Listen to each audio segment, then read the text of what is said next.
தீரா நோயை தீர்க்கும்னு நம்பப்படுற திருவான்மியூரில் அமைந்திருக்கும் மருதீஸ்வரர் கோயிலை பற்றி பார்க்க போகிறோம். வாங்க பார்க்கலாம். 7ஆம் நூற்றாண்டில் பல்லவ மன்னனால் கட்டத் தொடங்கி அது 11ஆம் நூற்றாண்டில் சோழ மன்னனால் முடிக்கப்பட்டதாகவும் சொல்லப்படுது. சிவன் இங்கு தியாகராஜர், மருதீஸ்வரர், நடராஜர் என்று 3 விதமாக காட்சியளிக்கிறாரு. பார்வதி தேவி இங்கு திரிபுர சுந்தரியா காட்சியளிக்கிறாங்க.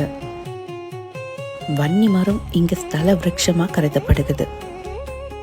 இங்க கிழக்கு மேற்குன்னு 2 ராஜகோபுரங்கள் இருக்கு.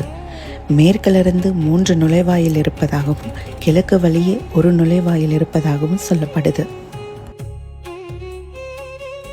பங்குனி மாத பிரம்மோற்சவம் சிவராத்திரி விசேஷமாக கொண்டாடப்படுது. இங்க பாம்பன் சுவாமிகளுடைய சமாதி கூட இருப்பதாகவும் சொல்லப்படுது.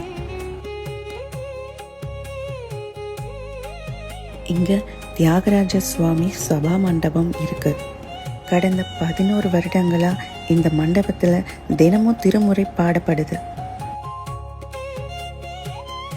7ஆம் நூற்றாண்டுல அப்பர் திருஞான சம்பந்தர் இந்த கோயிலை பற்றி பாடல்கள் பாடி இருப்பதாகவும் கூறப்படுது. சுமார் 1 ஏக்கர் பரப்பளவு கொண்ட இந்த கோயிலை 2 ராஜ கோபுரத்தோட பார்க்கும்போது மனசுக்கு அவ்வளோ இனிமையாகவும் நிம்மதியாகவும் இருந்துச்சு.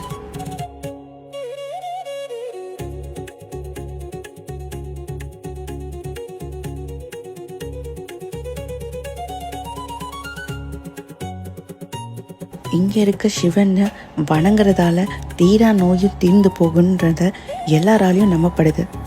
அதனால தான் இவருக்கு மருந்தீஸ்வரர்னு பேரும் கிடைச்சதாகவும் சொல்லப்படுது. நல்ல தரிசனம் முடிச்சு கோயிலை சுற்றி பார்த்து அங்கிருந்து கிளம்பிட்டேன்.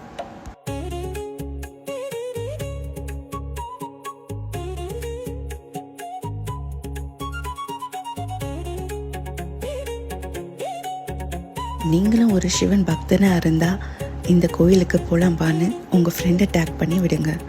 அப்படியே வேறு என்ன கோயில் போகலான்றதை கீழே கமெண்ட்ஸில் சொல்லுங்கள்.